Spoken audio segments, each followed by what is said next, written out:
They say the first cities rose like islands of firelight in a sea of reeds and darkness. Clay by clay, brick by brick, the black-headed people of Sumer coaxed the wild rivers into channels that obeyed most of the time and stitched fields to the water with braids of canal. Where flood met furrow, grain stood up like a congregation. Where grain gathered, men began to count.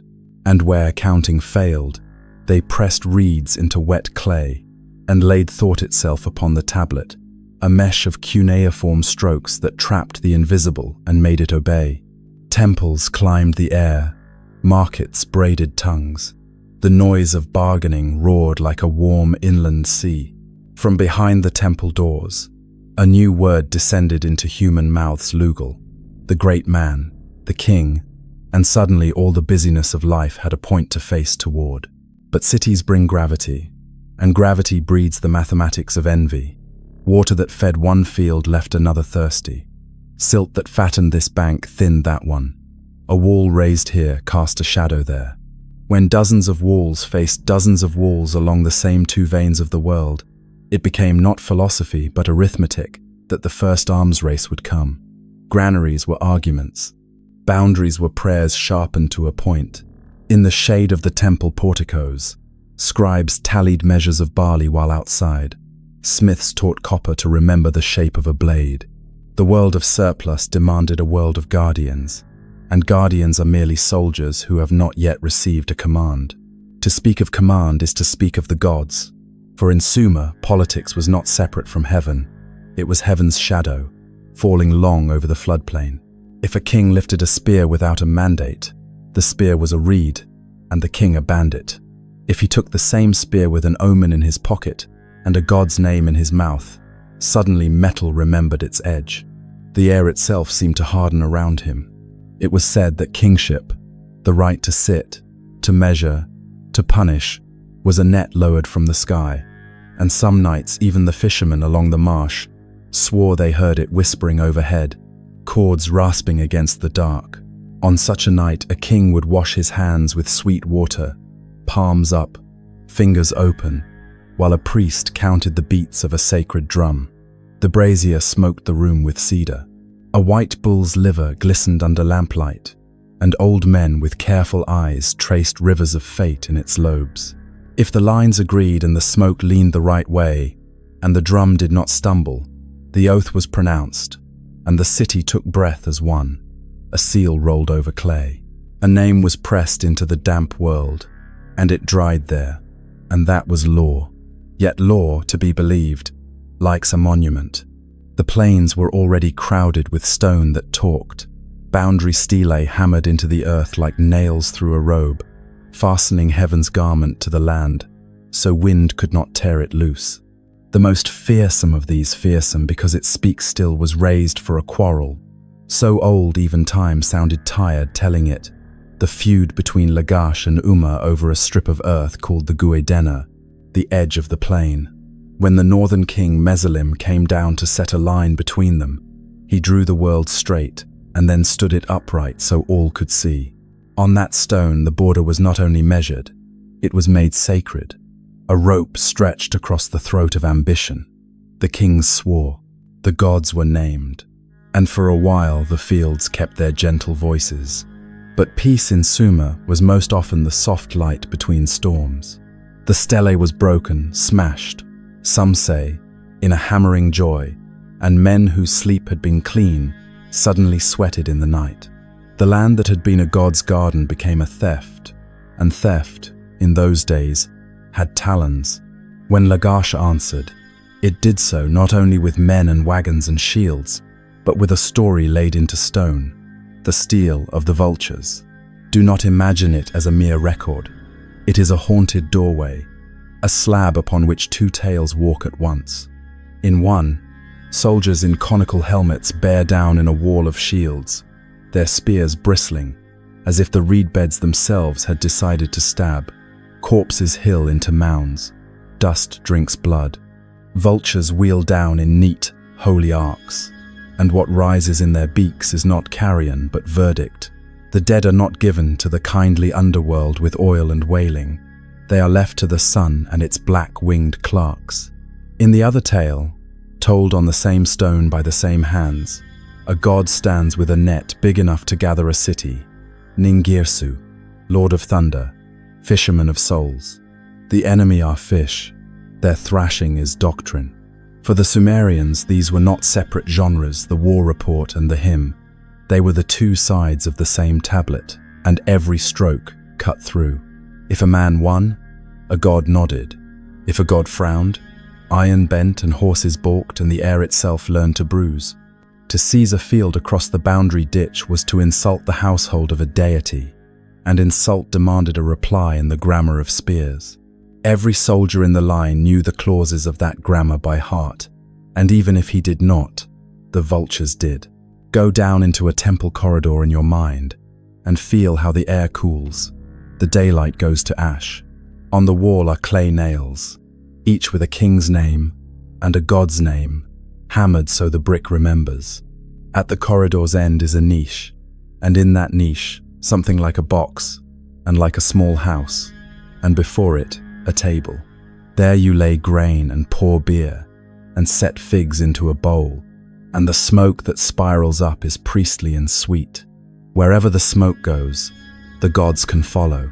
That was the bargain. That is why, when treaties were broken and border stones toppled, the answer began in such rooms. The king washed, the priest read, the oath made a bridge from shrine to battlefield, and men crossed. It is easy now to speak only of spears and tactics, and the stout geometry of the shield wall. But beneath the trampling, another procession moved. Talismans stitched to cuirasses, clay amulets pressed with tiny lions, strings of blue stones cool against fevered throats. Onagers screamed in their harness. Drivers leaned with their whole bodies to keep the solid wheels from biting sideways. The ground shivered, dust rose, and with every step the army took, a ritual walked beside it, old phrases, low and steady, to keep fear from stepping into men's mouths. The truth the Stele of the Vultures insists on is not simply that Lagash won, though it did, and not simply that Umma broke and bled, though it did. The truth is that in Sumer the gods were not spectators. They did not nod from balconies while men killed for irrigation rights. They were the very geometry of the killing. To fight was to enact a sentence the sky had already written. To refuse was to erase your name from the tablet of usefulness, and that erasure had consequences beyond any human court. So the first arms race is measured not only in oar and harness and counted javelins, but in the speed with which a city could please its patron, and the art with which it could dress violence as piety. The first treaty is not only a line cut straight, but a song the land is forced to sing, a song that stops when the stone is shattered. The first war worth writing down is the one that assumes all others, that human hunger and divine honor are two cords in the same net, and a king is the hand that throws it. Later, we will follow the names Mesalim, who drew the line, Ush, who broke it, Eannatum, who dreamed of a god's net and woke with orders in his bones. We will touch the burnished edge of a spear and hear the careful lies a ruler tells his council to make annihilation sound like accounting. We will read the reforms of a king, disgusted by what victory buys, and we will watch a conqueror string cities like beads, his titles swelling until they burst. And then, from the north, we will see the storm, whose name becomes a calendar, Sargon. But for now, stand in front of the stone, watch the vultures circling over the plain. Let your eyes fall to the carved god holding his net, and feel how the two panels resolve into a single instruction, that the world is a household, and households defend themselves. Hear, too, the whisper running along the broken top of the stele, as if the wind has fingers and knows the old shapes of law. It says that a border is a prayer with a ditch for a tongue. It says that memory is carved in limestone because flesh forgets.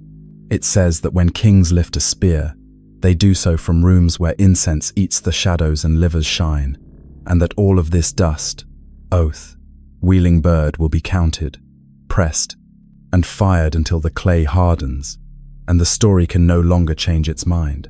Then turn away and follow the sound of feet moving as one. The army is already on the road, and the net has already been thrown. In the storm-lit imagination of Sumer, there was no empty sky. Every rumble was a word, every gust a decree, and at the heart of this celestial bureaucracy sat the grim patriarch, Enlil. He was not merely the god of storms, but the executor of destiny itself. When he exhaled, kings bent. When his eyelids twitched, cities fell into famine or prosperity. He was called the Lord of the Command, and his word was not advice, it was the axis upon which all other words had to spin. A ruler might seize a throne with daggers in the dark, but until Enlil's sanction descended like lightning, he was nothing more than a thief draped in stolen silk. It was said that the temple at Nippur was not built but anchored, a peg driven deep into the soil so the cosmos would not wander. There the priests watched the clouds, the liver of the sacrificed ram, the flight of birds, waiting for the smallest sign that Enlil's voice had spoken through the chaos of the world. When they declared the storm god's approval, that approval struck like bronze on an anvil, final, ringing, unavoidable. A campaign begun under his banner was no longer robbery, it was purification, an act of balance, a punishment meted out upon those who had trespassed against the order of heaven. Yet where there is decree, there is always dissent, and here enters Enki, brother to Enlil, whose realm was not the tempest but the sweet abyss. Beneath the earth, the Apsu, the hidden spring where wisdom slept like a serpent in cold water.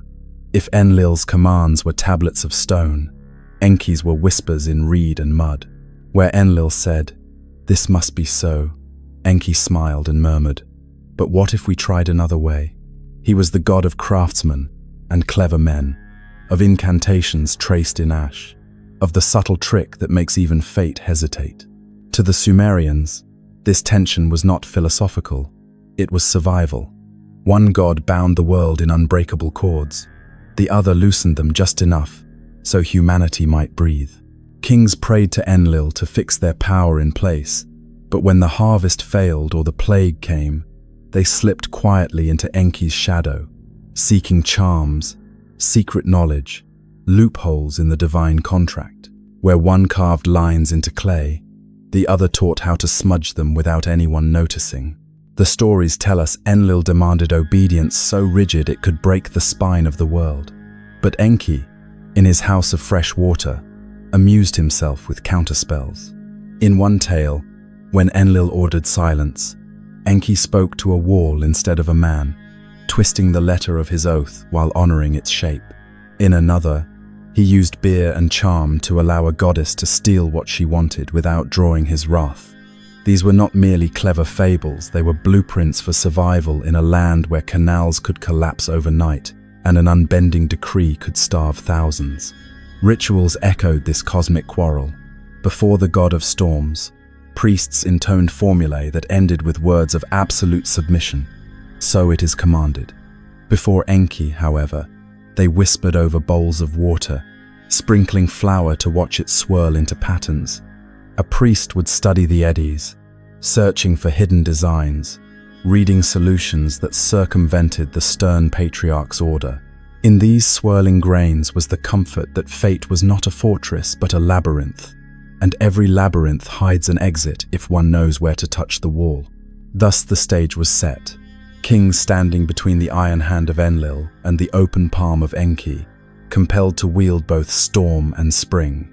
In the harsh theatre of the Sumerian plain, it was not enough to be strong. One had to be legitimate, and legitimacy flowed not from men, but from gods, who argued ceaselessly above the earth. This was the drama behind every spear lifted in anger, not just neighbor against neighbor, but decree against loophole, storm against spring, obedience against invention. And in that tension, the fate of cities was bound. If Enlil was law and Enki was loophole, then Inanna was something more dangerous still, the disruption that makes both law and loophole tremble. To the Sumerians, she was the morning star that lanced the dawn, and the evening star that lingered as night closed its hand.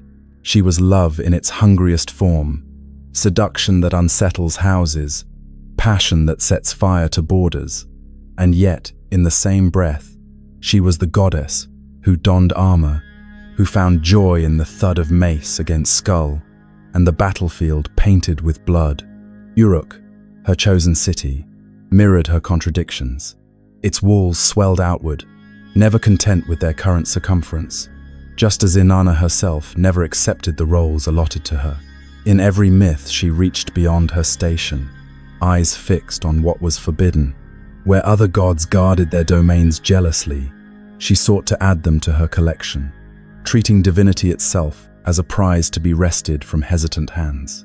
One tale tells how she visited Enki, lord of the subterranean abyss, in his house of sweet waters. There, surrounded by jars of sacred mead, the blueprints of civilization, she poured him beer and flattered him until his wisdom blurred. With sly laughter, she carried away his treasures, law codes, crafts, music, the very threads of culture. When he sobered and sent his demons to retrieve them, she fought them off. The theft was not simply audacity, it was a revelation. A city could grow not only through piety and labor, but through cunning, ambition, and the willingness to transgress. Inanna's hymns make no apology.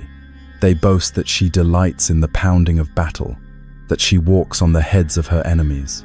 The image is not metaphorical, it is vision. Picture a goddess treading across the corpses of kings, starlight in her hair, lips still wet with the wine of celebration. She embodied the paradox of Sumerian existence, desire for abundance paired with the knowledge that abundance always demands violence. Temples to her blazed with incense, but outside those walls, soldiers invoked her before charging into battle, believing her restless star hovered above their spears. To worship Inanna was to gamble, to surrender to a goddess whose favor was a tempest, whose ambition was never sated. And yet, she was necessary. Where Enlil demanded obedience, and Enki offered sly counsel, Inanna demanded audacity, the dangerous will to seize more than one's share. In this way, she was not unlike other mythic figures who steal fire, who trespass against heaven for the sake of humankind. Prometheus chained on his rock, Maui snaring the sun, her story sits in that lineage. But unlike them, Inanna stole not for humanity but for herself, and in her selfishness lay her brilliance. She revealed that in the cosmos of decree and counter-decree, sometimes survival required theft, ambition, and the ruthless joy of triumph. Thus, when kings dreamt not of maintaining their father's fields but of expanding into their neighbors, it was Inanna's voice they heard in the night. Not a whisper of law, not a murmur of compromise, but a call like a war drum in the chest. Take it, claim it, defend it with blood. To the Sumerians, Inanna was not contradiction. She was truth, that the star which brings dawn also presides over dusk, and that the same hand that caresses can unsheathe a blade. She was the morning and the evening together, a reminder that beauty and violence are often two names for the same star. Before the first canal shimmered under the sun, before the first temple cast its shadow, the cosmos itself was imagined as a vast estate, a farm too immense for even the gods to manage.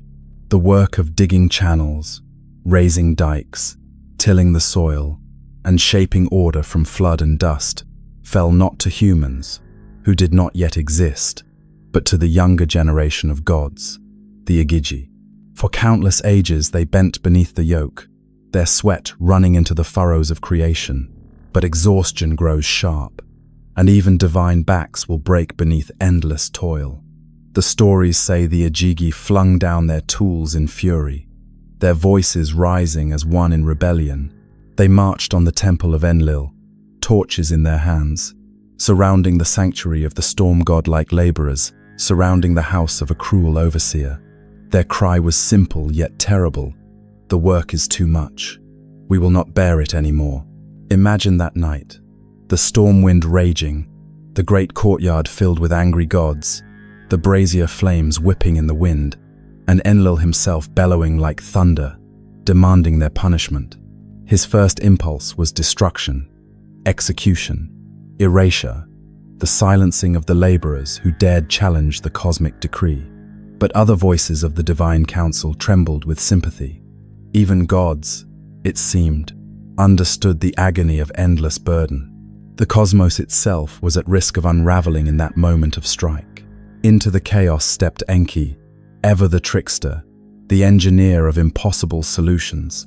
His answer was chilling, practical, and irreversible, a substitute workforce. If the Igigi would no longer carry the spade, then a new creature would. This being would be lesser, mortal, bound to labor so the gods might rest. But intelligence was needed, cunning enough to serve, aware enough to obey. And so, a sacrifice was demanded. A god was chosen, Gestue, the one who had intelligence. He was slain, his divine blood let into a vessel. Enki mixed that sacred lifeblood with clay dredged from the earth's skin. Into this mixture the mother goddess Nintu, or Ninma, pressed her hands. She kneaded the mud and blood like a potter shaping a vessel, her breath and song giving rhythm to the shaping. From her womb came the first men, creatures fragile yet durable, meant to kneel, to plow, to build. Their destiny was proclaimed in that act. Let the creature be man. Let him bear the yoke of the gods, that they might rest. Thus humanity entered the stage not as lords of creation, but as servants, an expendable workforce carved from mud and sacrifice. The temples were not merely shrines, but the mansions of the divine masters, where humans brought food, grain, and incense to feed the unseen. Priests became overseers, the king a foreman, and every citizen was pressed into the endless rota of divine obligation. It was a grim theology, but it bound the Sumerians' world together. Just as a man might dig a canal when commanded, so too he must take up spear or plow in the name of his city's god. Refusal was more than disobedience. It was heresy, a violation of the reason humanity existed. In the smoky half-light of the temple, clay figurines were sometimes buried beneath thresholds, small images of bound servants, substitutes to absorb the anger of the divine. Their hollow eyes seemed to say, "Remember your place. You were shaped for labor." In this, one can glimpse an occult truth woven through myth. Every act of creation hides a sacrifice. Every vessel is paid for in blood. Here lies the heart of Sumerian consciousness. Mankind was never free. To live was to serve. To endure was to toil. And to die was to return to clay. And yet, within that grim sentence, something deeper stirred. The very clay that chained humanity to work also gave it form, and the blood that stained it gave it spirit. In those substances lay the paradox of existence, bondage and breath fused into one fragile body. From that moment forward, every furrow carved, every brick stacked, every battle fought, carried the echo of that first command, the divine labor contract sealed with blood. And though humanity was shaped as servant, it carried within its clay the memory of rebellion, for the Igigi had defied Enlil, and their defiance pulsed faintly through mortal veins. Thus, when kings raised their armies or peasants bent their backs, the same truth loomed over them all. Mankind was made to serve, but the gods themselves had once grown weary. And if rebellion had risen once, perhaps it could rise again. The Sumerians imagined their gods not as serene watchers, but as beings deeply entangled in the troubles of their creation. When men multiplied, filled the plains with fields and markets, their voices rose like a constant buzzing. The hymns call it the bellowing of a bull, a ceaseless roar that robbed the storm god Enlil of sleep. Restless, resentful, he gathered the divine assembly and thundered his grievance. "The noise of mankind has become too much for me. I am losing sleep."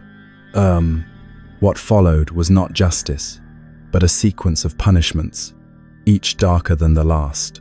First came pestilence. Enlil summoned Namtar, the demon of plague, and ordered him to stalk the streets, to wither limbs, to choke infants with fever. Death spread like dust on the wind. Temples burned with incense and frantic prayers, but the smoke rose unanswered. And yet, the cities did not fall. For Enki, keeper of secrets, whispered to a chosen mortal, Atrahasis, that the people should offer worship only to Namtar, starving all other gods of sacrifice.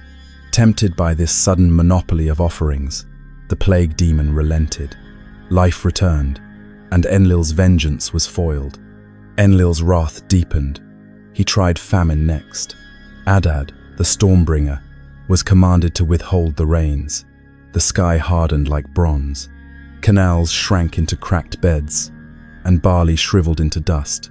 For 6 years, hunger sat at every table, its shadow falling across cradles and hearths.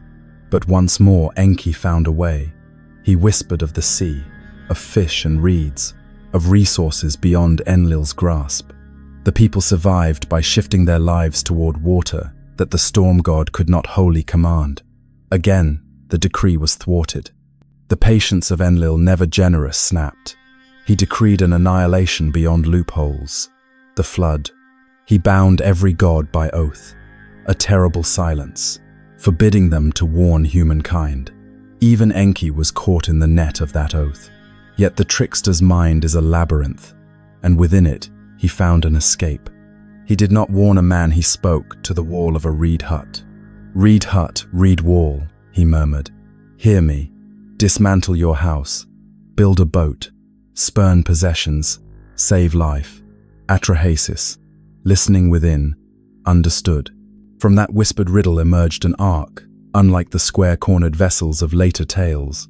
A vast coracle, round as the sun, its frame sealed with bitumen.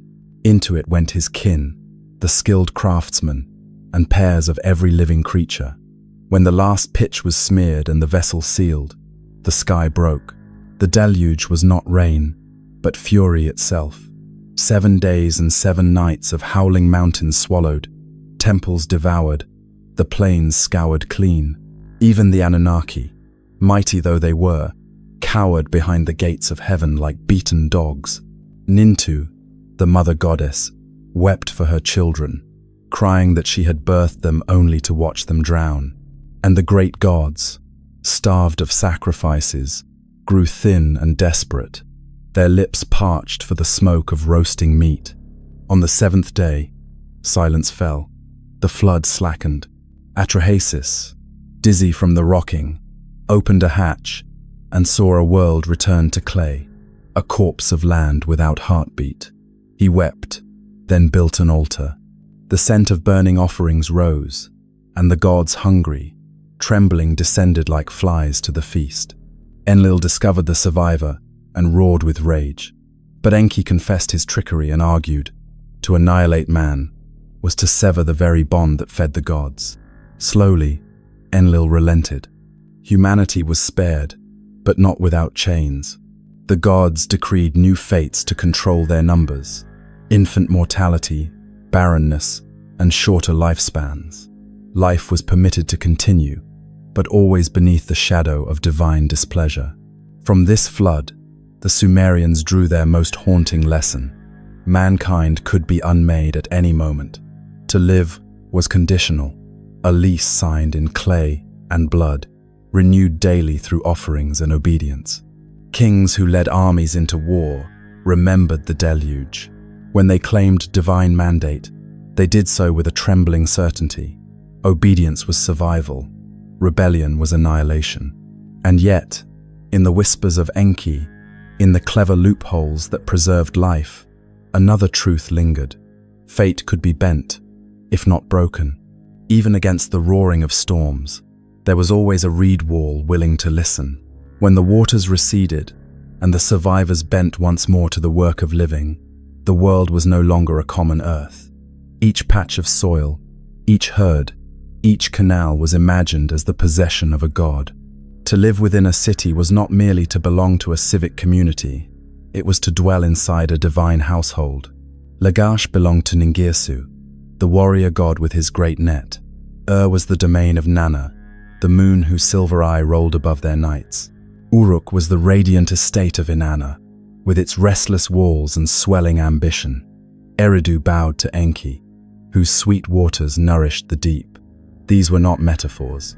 To a Sumerian, the fields outside the walls were not crops in a mortal sense, but the god's personal garden. The cattle and sheep were the god's herds, and the people themselves, every farmer, potter, and merchant, were the god's servants. This transformed the very soil of Mesopotamia into a divine chessboard. To seize a strip of land was to trespass upon a god's table.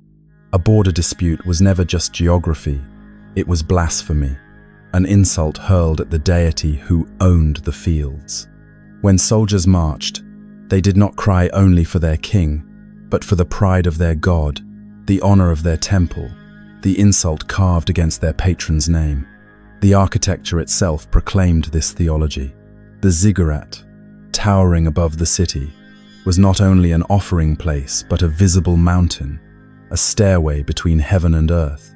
On its summit the god was said to descend, to sit and dine upon incense, to gaze down at the city that was his possession.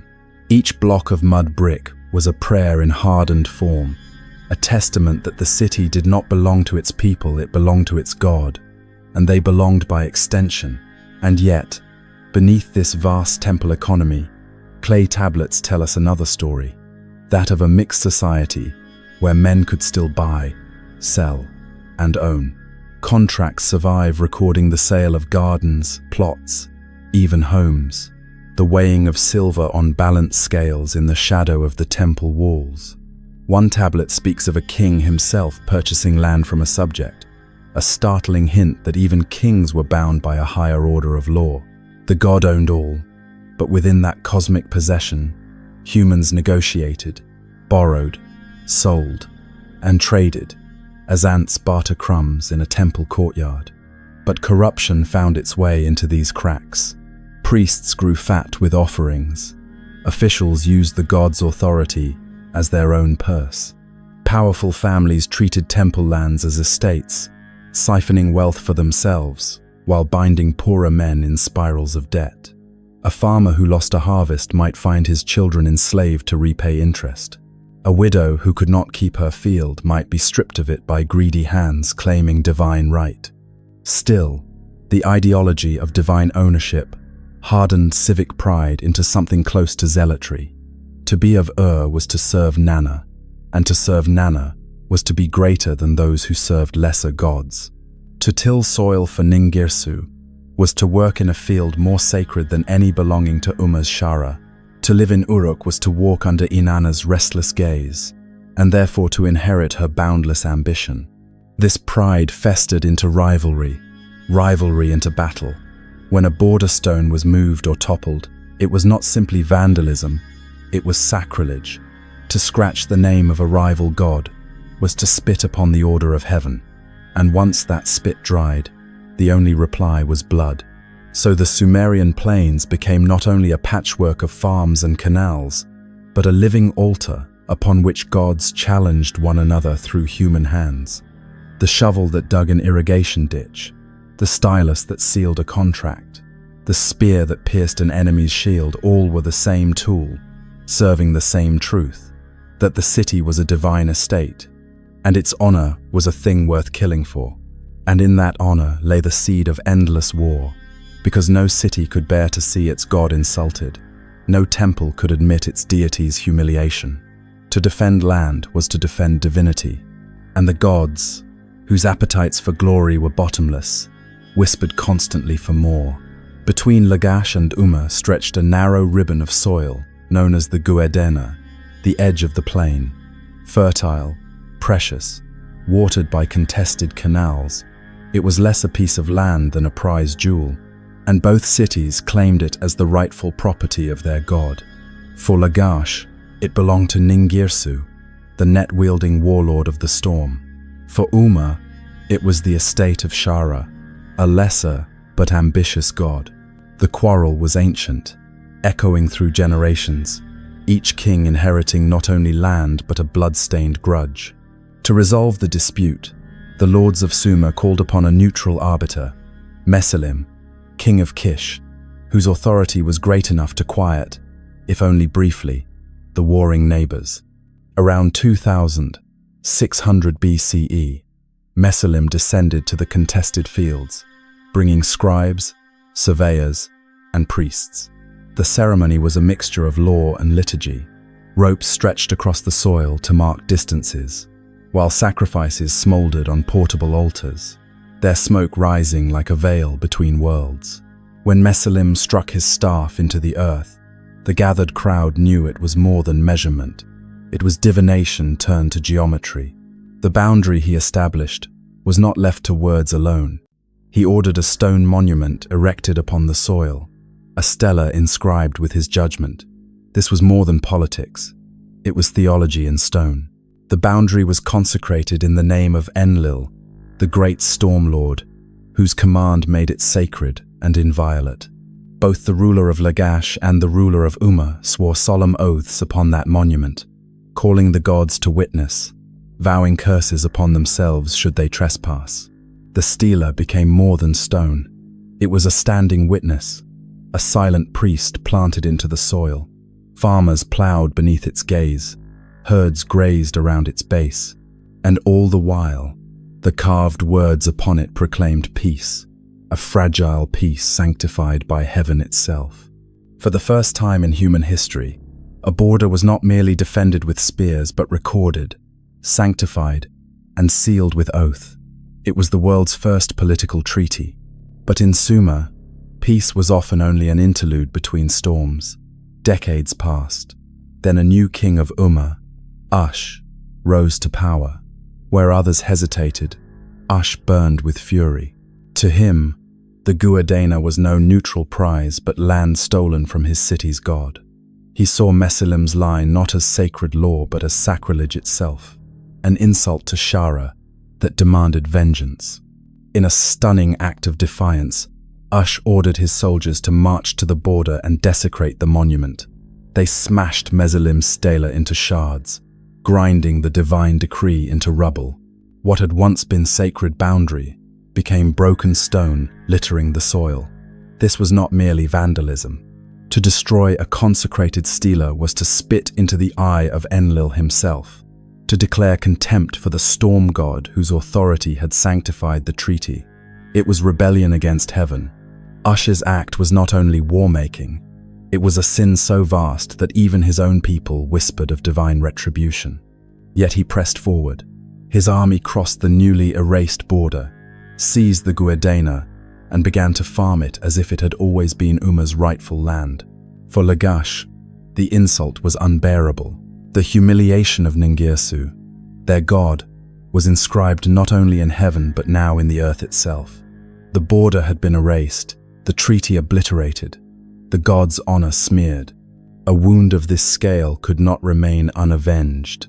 The sin would fester in the heart of Lagash like a brand, until a king strong enough to answer it rose to power.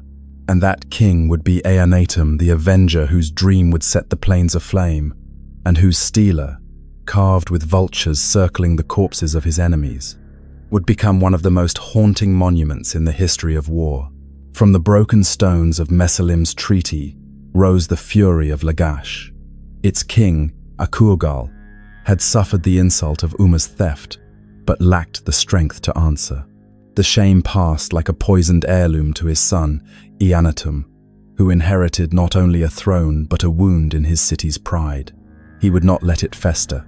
The stories tell that in his sleep, the god Ningirsu came to him. The warlord deity did not speak in riddles but in commands.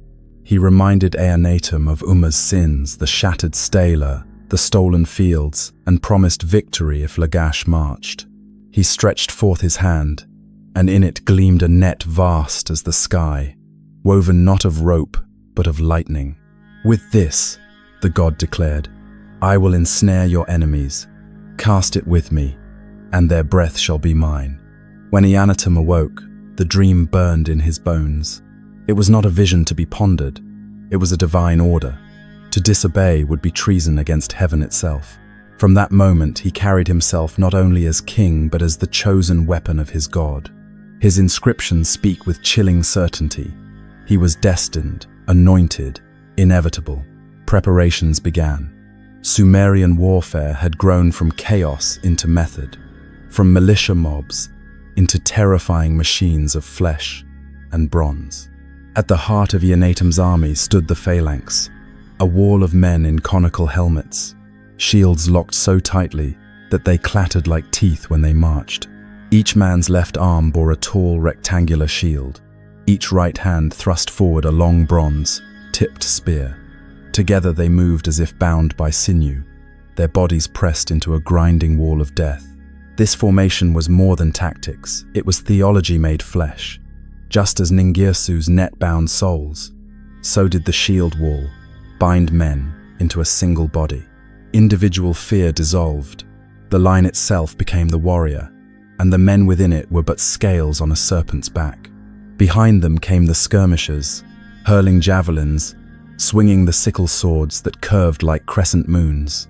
Among them rumbled the prestige of the battlefield, the four-wheeled battle wagons, heavy, with solid wood wheels, pulled by onagers that screamed like trumpets of the underworld. These carts carried nobles who cast javelins or commanded troops. To see them crest a ridge was to see death rolling forward, creaking, inevitable. Imagine the battlefield, dust boiling into the sky, the earth vibrating with thousands of feet, the hiss of bronze spearheads catching the light. Commands shouted like thunder, horns bellowing, onagers shrieking. The army of Umma waited across the Guedana, their stolen fields behind them. They knew this was no border skirmish but a cosmic trial, their god Shara's honor against Ningirsu's fury. The clash, when it came, was less a battle than a collision of worlds. The shield walls smashed together, bronze upon bronze, wood grinding, spears splintering. The front ranks jabbed and stabbed, while the ranks behind leaned forward with their full weight, pushing, crushing, forcing the wall into the enemy's chest. It was not finesse but pressure, a contest of endurance measured in the breath of men trapped between shields and spears. And in that grinding chaos strode Eannatum himself. The stele of the Vultures shows him descending from his battle wagon, spear in hand, marching with his phalanx. Kings did not sit back and direct from afar. In Sumer, a king proved legitimacy by sharing danger. His presence in the line was a promise to his soldiers. If they bled, so would he. Legends say, an arrow struck his eye in the melee. He tore it out and kept fighting, blood streaming down his face, his body a banner more potent than any standard. His fury lit the line, and the soldiers of Lagash surged forward, their god's net tightening invisibly around the enemy. The army of Umma broke, shields faltered, spears lowered, panic spread. What had begun as a grinding contest of flesh against bronze dissolved into slaughter. The disciplined wall of Lagash became a scythe. Skirmishers chased the fleeing, battle wagons thundered through the rout, cutting men down from behind. The field that had been farmed with barley was now seeded with corpses. The stele of the Vultures preserves not only the strategy, but the theology. In its carved panels, the soldiers of Lagash march in perfect order, their shields like scales, their spears like reeds in a storm. Above them hovers Ningirsu, vast and implacable, casting his battle net over the writhing men of Umma. The message is chillingly clear. Eannatum's victory was not his own. The king was merely the hand. The god was the fist. In the silence after the clash, with the Guedana reclaimed, Lagash stood triumphant. But in that silence hovered something darker still, the knowledge that no war in Sumer was ever only between men. Every battle was a quarrel between gods, and every victory only fed their hunger for the next. When the fighting ceased, the Guedana no longer resembled farmland but a scar across the earth. Yet for the Sumerians, battle did not end with silence. It required testimony, carved in stone so the world could not forget. Thus was raised the stele of the Vultures, a slab of limestone that told the story in two voices, the cold record of slaughter and the divine myth that sanctified it.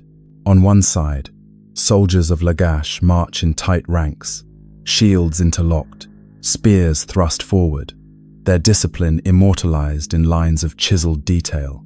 Beneath their feet lie the enemy, sprawled in death.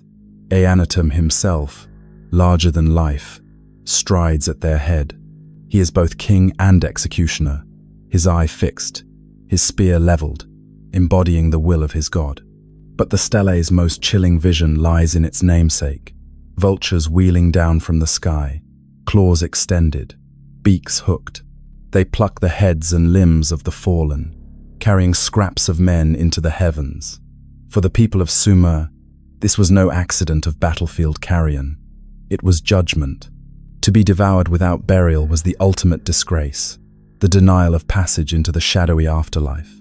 It proclaimed that the slain of Umma were unworthy of ritual, unworthy even of mourning. Their souls were abandoned to drift, nameless, because their god had failed them. Eannatum made the verdict harsher still. He claims in his inscriptions to have piled the corpses of Umma into 20 great burial mounds. Imagine them, earthen hills rising from the plain, monuments of rotting flesh beneath the open sun, visible for miles. Each mound was both grave and warning, a scar etched into the land itself to remind every traveler of Lagash's vengeance. And yet, even this brutality was not enough. Eannatum turned to theology to seal his triumph. On the reverse of the Stele, Ningirsu appears colossal, casting his battle net over the writhing soldiers of Umma. In his hand he holds a mace, striking down men as though they were insects. The message is unyielding. The victory was the gods, the king merely the vessel. After the slaughter, Lagash imposed peace, though it was peace of a cruel kind. Eannatum restored Mesalim's old border, but dug a new boundary ditch, marking it not only with earth but with divine sanction. He erected fresh stelae, consecrated to Enlil and Ningirsu, each inscribed with curses against any who might defy them. The rulers of Umma were forced to swear oaths of submission, invoking the gods as witnesses to their humiliation. More than this, Eannatum demanded a crippling war indemnity, a vast grain tax to be paid to the temple of Ningirsu. The land could still be worked by Umma's farmers, but the harvest was no longer theirs. Every stalk cut, every sheaf tied was an offering to their conqueror's god. Umma had become not only a vassal city, but a tenant farmer in the divine estate of Lagash.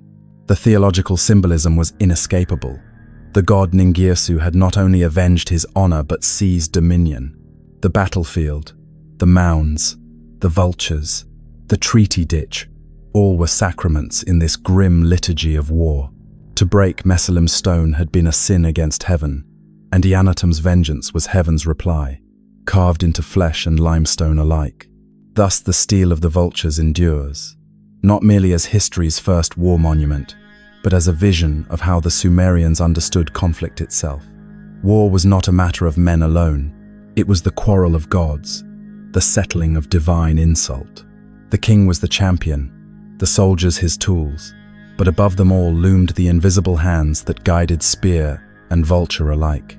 And so, in the shadow of that stone, the Sumerian world was reminded that to wage war was not only to fight, it was to enter a covenant of terror in which men died to prove the honor of the unseen masters they served. Eannatum's victory carved Lagash's name into stone and terror, but such triumphs carry their own poison. For decades, the city thrived on tribute and conquest. Grain poured into Ningirsu's temple, prisoners were bound to fields, and the scars of Umma served as a constant reminder of divine wrath. Yet beneath this facade of strength, something more insidious was taking root: corruption, born of militarization and endless war. The machinery of conquest demanded administrators to tally tribute, priests to oversee the gods' estates, nobles to manage enslaved labor. Over time, these officials grew powerful and predatory, wielding the authority of the temple as if it were their private inheritance. Temple lands were treated like family estates. Loans multiplied at cruel interest, devouring farms and dragging families into debt bondage. The very citizens who had marched for Ningirsu's honor now found themselves shackled by the very institution they defended. Cuneiform tablets whisper the texture of this decay. A widow stripped of her field, her children sold as surety for a loan, a farmer losing his oxen to corrupt inspectors who demanded bribes for ritual services, a poor man's donkey seized by a noble, with no law to protect him but the blade of his creditor. Even worship became exploitation. Rituals that should have bound community to God were corrupted into extortion, with priests demanding fees so high that many could not afford to honor their dead. The bond between temple and people, once sacred, had become parasitic. Lagash was strong outside its walls but rotting within them. Its kingly line, descended from Eannatum, clung to the old ways of tribute and military pride, blind to the growing despair of their people. Into this crisis stepped an unlikely figure, remembered as Urukagina. He was no great conqueror, no avenger of shattered Stele. Instead, he turned his gaze inward, wielding not spear but decree. The texts claim he was chosen by Ningirsu himself, commanded to cleanse the corruption festering in his house. And so he began one of the earliest recorded reform movements in human history, a revolution not of battlefield, but of law. Urukagina dismissed corrupt inspectors and greedy overseers. He struck at the abuse of ritual fees, fixing them at lower, reasonable levels, so even the poor could access the rights that bound them to their god. He proclaimed that if a noble desired the donkey of a common man, he must pay a fair price in silver, and must ask first, "If you want to sell, sell." This small phrase, pressed into clay, was the whisper of a new kind of justice. More radically still, he declared a general release of debts, a liberation known as amagi, literally, return to the mother. To Sumerians, this meant more than economic relief. It was the restoration of a person's place within their family, their freedom to exist outside the choking grasp of creditors. In amagi lies the first written expression of liberty, a seed of freedom buried in clay 4,000 years ago.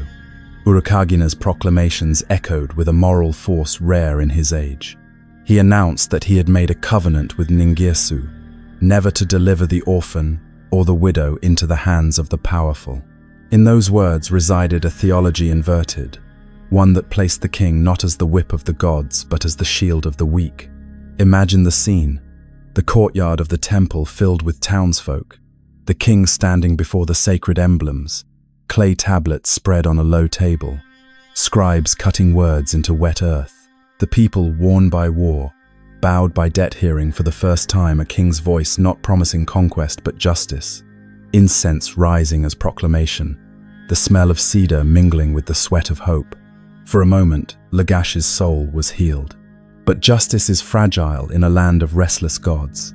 While Urukagina sought to restore order within, beyond Lagash's walls, old enemies sharpened their blades. Umma had not forgotten its humiliation. Its king still brooded over the loss of the Guadena, still seethed under the grain tax imposed generations before. And now, with Lagash turned inward, a dangerous opportunity glimmered. The people of Lagash had been freed from debt, but the shadow of vengeance was already falling across their fields.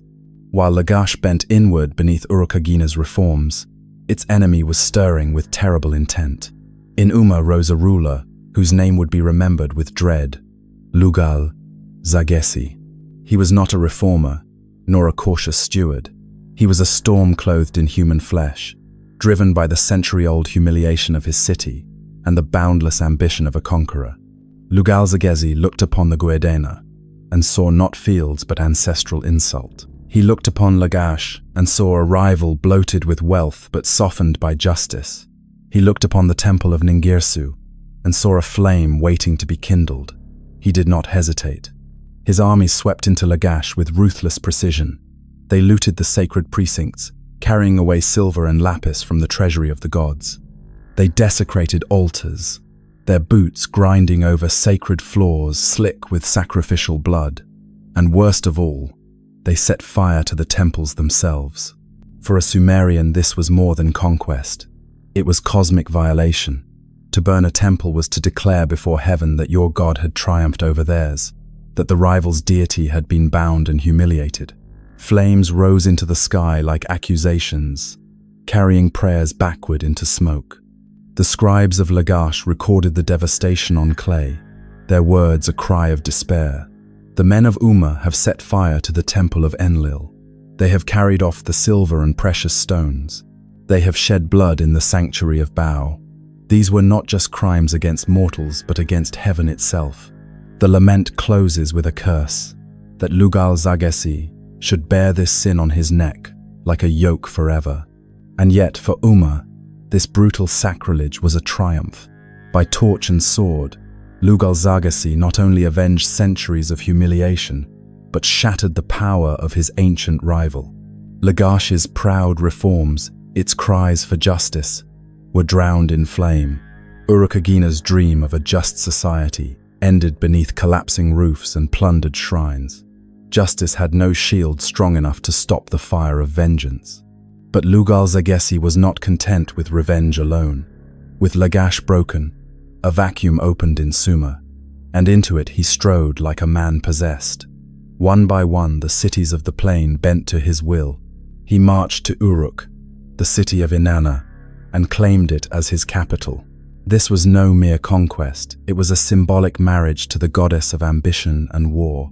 By enthroning himself in her holy city, he declared himself the chosen of Inanna, the vessel of her boundless hunger. From Uruk, he pressed outward, swallowing Ur, Lhasa, and beyond. His ambition grew in proportion to his victories. He took for himself a title so audacious that it still stuns the eye when pressed into clay. King of the lands from the lower sea to the upper sea. By this he meant dominion from the Persian Gulf to the distant Mediterranean, a claim not only of territory but of cosmic reach, as if the world itself were a crown.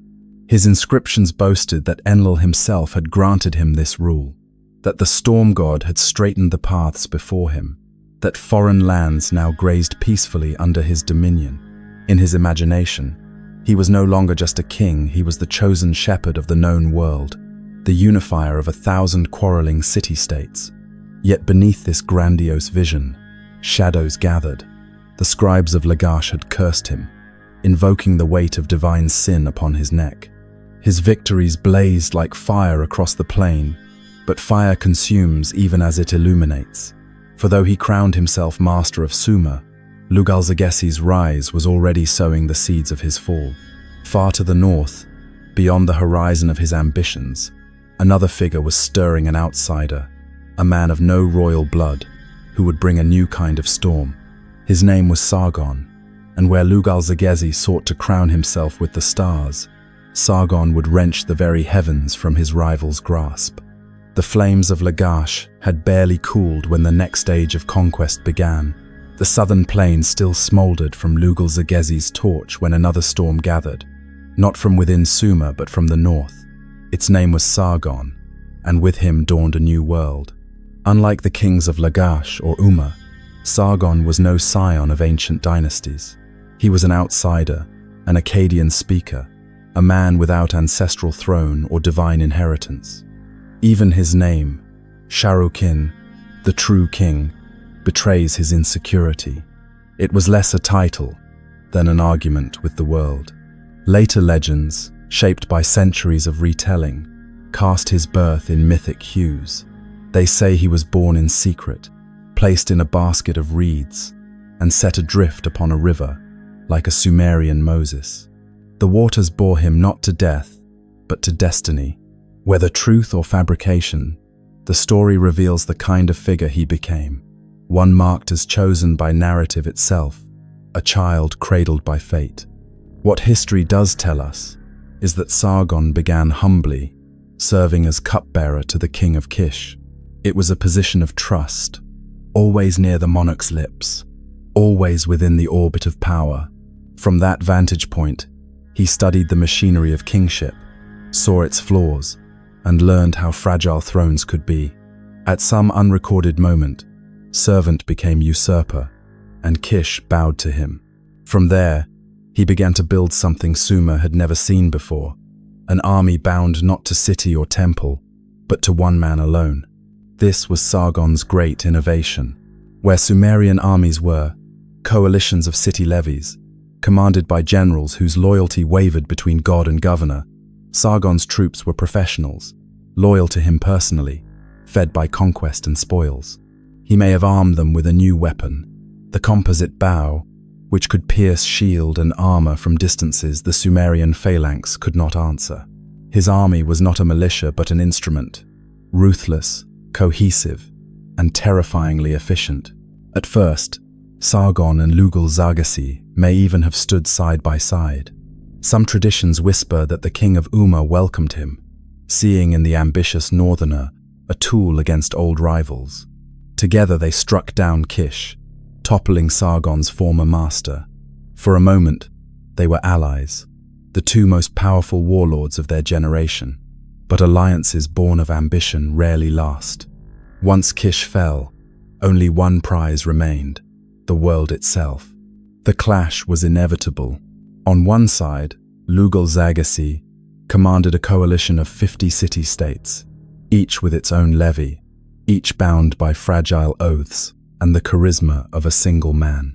On the other, Sargon's army stood as a singular machine, every soldier tied by oath, coin, and faith to their commander. When battle came, the difference was decisive. The records do not preserve the details of each engagement, but the outcome was clear. Lugal-Zagassi's coalition crumbled before Sargon's relentless advance. City after city fell, Uruk itself was taken, and the great unifier of Sumer was captured alive.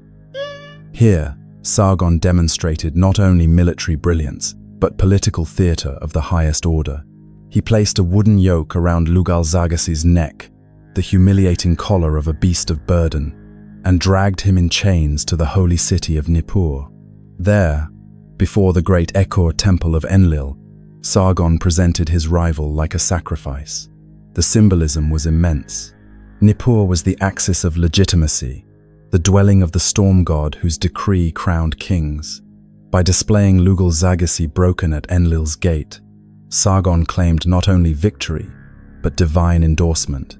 He had not merely defeated a rival, he had supplanted him in heaven's eyes. The curse of Lagash had come true. The scribes who had prayed that Lugal-Zagassi carry his sin like a weight upon his neck saw their words fulfilled, though in a manner more cruel than they might have dreamed. Their enemy was punished, but the price was the end of their world. For with Sargon, the age of independent city-states, the age of stele and grudges, of treaties broken and borders redrawn, was over. In its place rose empire. Sargon knit the conquered lands together, not as tributary rivals but as a single dominion, ruled from his new capital of Akkad. He restructured administration, installed loyal governors, and made the gods themselves bend to his vision, fusing Akkadian and Sumerian pantheons into a hierarchy that mirrored his own rule. Where once each city had its jealous god, now the heavens themselves seemed reordered under an imperial design. It was a transformation both terrifying and inevitable.